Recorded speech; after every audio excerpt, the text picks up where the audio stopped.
Good day everyone and welcome to Exile News, the weekly show that brings you all the important news and informations on Path of Exile. And this is kind of being skill reveals week, so first up, the two new chaos skills which are being introduced are Soul Rend and Bane. And Soul Rend is kind of like the counterpart to Essence Drain.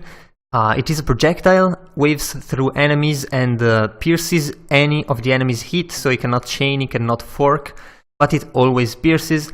And it applies damage over time effect in a medium-sized radius, so you can probably increase that radius if you so want, and maybe just shoot less projectiles. We'll see if that works, but the damage over time is very strong, however only lasts a short duration, so having buffs that increase the duration are definitely really good, especially for single target, because for the AoE clear, it's probably gonna be enough, just the very short effect, because it's going to be very strong. It's also going to grant a large amount of energy shield leech, 4% at all gems level, and this is really strong, because 4%, especially at high levels, is a lot, and it's direct for the energy shield, so you don't need Essence River unless you are using Essence Drain as well and you want to mix the two, which you can actually do, although it kind of feels like Essence Drain.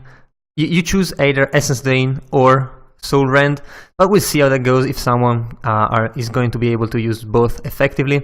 But anyway, Bane is a new skill that applies damage over time in an area, and you can see this circle over here is the Bane effect, and it automatically applies all of your linked curses, of course only up to your curse limit, to all of the enemies in the area, and this is really strong. It also increases the damage over time it deals for every curse you apply, so the more curses you apply, the stronger the Bane effect is, and who knows, it might even be able to clear packs effortlessly, even though I don't think so, but we'll see.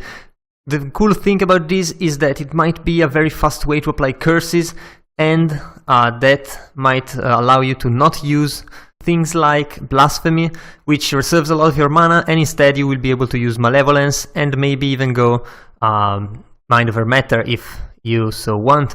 And since Bane has the curse tag, you can increase it and make it stronger by applying a curse effect and all the kind of things that you find in the passive tree, which you usually don't take because you take Blasphemy and they don't really matter too much.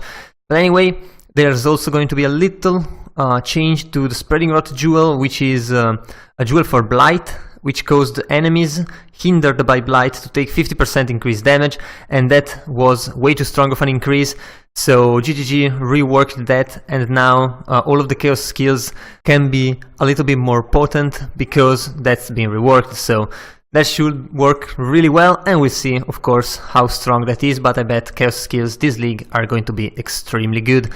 Also, we got a little bit of a preview of the updates in the soundtrack, and there's also a quick video where you can check out a lot of the musics that are being reworked or added. And well, it's not that long, but to be honest, it's definitely worth it, and the music are absolutely epic. Of course, as usual, they're being made by Camille, who's the composer for the Path of Exile game as far as now, I guess. I think he works alone for now, but maybe he will not in the future. We'll see how that works. Anyway, the other skill reveals are the holy spells and skills, and there's 3 new skills here. First one, available at level 1, is the Purifying Flame, mixing physical and fire, and also it's a spell, and basically sends a wave that arrives at the enemy.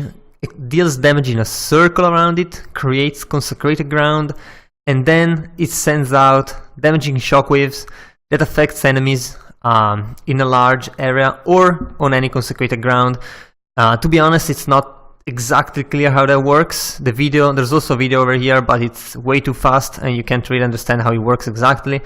But the thing is, it's based on consecrated ground, and if you can create more consecrated ground, you can kind of create a lot of hits flying around, which might work really well for like single target, because to be honest, for a group of enemies, a couple casts should be enough.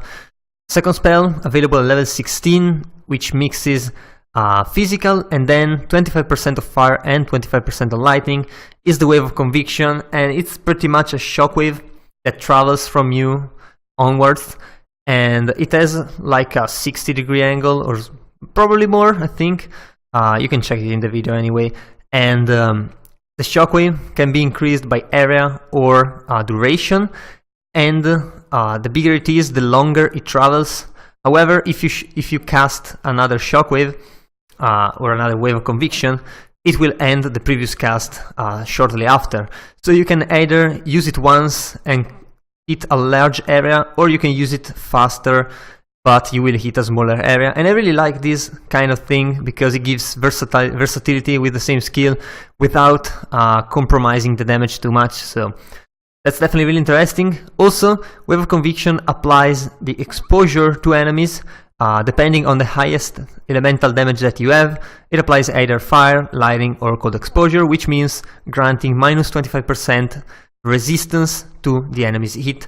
And this is really strong. Also, GGG has rebalanced the minus resistances that you could usually stack down to unreasonably levels. But right now, for example, Scorching Ray applies a fire exposure, minus 25, Frost Bomb applies, minus 25 cold exposure, so more sources of exposures will come in the future, but you will probably not be able to stack them, so that GGG is able to balance skills much better instead of just having to consider all of the minus resistances that you could add to an enemy and then balance around that, which results in skills dealing low damage, and most people complaining because they don't understand that they have to stack all of these resistance malus to actually use the skill effectively. So overall, much better for the game. And the third skill is Divine Ire, and this is kind of the railgun. This is actually a railgun because it damages while charging up for power and then unleashes a sudden deadly beam, which is really looks like a lightning strike. And well, it's pretty much a railgun, to be honest. Dealing, of course, physical and lightning because it's a lightning beam. And it has 20 stages. At 10 it reaches the maximum width, even though it's not that large, and at 20 it reaches maximum damage. It also gains charges. It gains double charge against rare and uniques, so that you can actually charge it faster if you are fighting a single enemy, like a boss. However, if you're charging or near a pack of monsters, it will charge extremely fast, and then you can just zap it everything. And well, looks really fun, looks really good as a skill. I don't know how fast it is in clearing. Doesn't look like the fastest clearing skill. It really depends on how much damage it deals while charging, but it's definitely amazing, so I'm sure people will use it anyway. And we also got a couple new hideouts, which are actually discoverable now, thankfully, so that you don't have to pay for these. And it's the Sanguine hideout and the Divided hideout, and you can check the video in here, pretty much. I'll put the link in the description below as usual. There's also a couple cards, like Alone in the Darkness, you can get the pan there, and well, the Messenger, which is written in the Harbinger language, which I really love, and I hope there's going to be more of this language coming soon. I think this symbol over here is actually new and was never used. Looks like a portal to me, like Harbinger's portaling into Rayclust, and I don't remember what this is, like flame, and like secting the word of flame or something like that. That might actually be the last line. But anyway, I really hope to see more of these languages soon, because I really like to try and translate it, even though it's not really necessary to the game, but it doesn't matter, it's fun. And last, but actually very important, what's coming up. On Monday we'll get the challenge rewards for the new league. Probably not the challenges, because GG likes to change it at the last minute, and also hopefully they're gonna make better challenges this time. But anyway, we'll get the rewards so you can get motivated right from Monday. And then on Tuesday there's going to be the Balance Manifesto, which will prepare you for the patch notes coming on Wednesday. And of course, if your favorite skill has been nerfed, well, too bad, but probably there's going to be very strong skills this league, so it doesn't matter. Also, on Tuesday, the new skills will be showcased, like level 20% quality, so that you can run your calculation on or watch others run the calculations for you, which is much better if you don't have the time. And on Friday, well, it's the usual thing.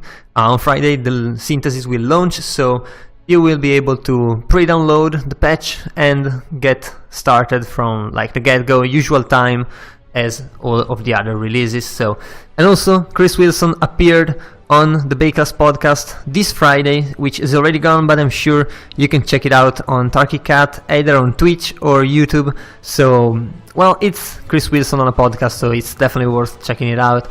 And yeah, I guess that was all for this week. So if you enjoyed the video, leave a like and a comment down below. Also, if you want to remain updated every week, be sure to subscribe to my channel. That was all. I've been your host, Orzo, and I'll see you guys the next time.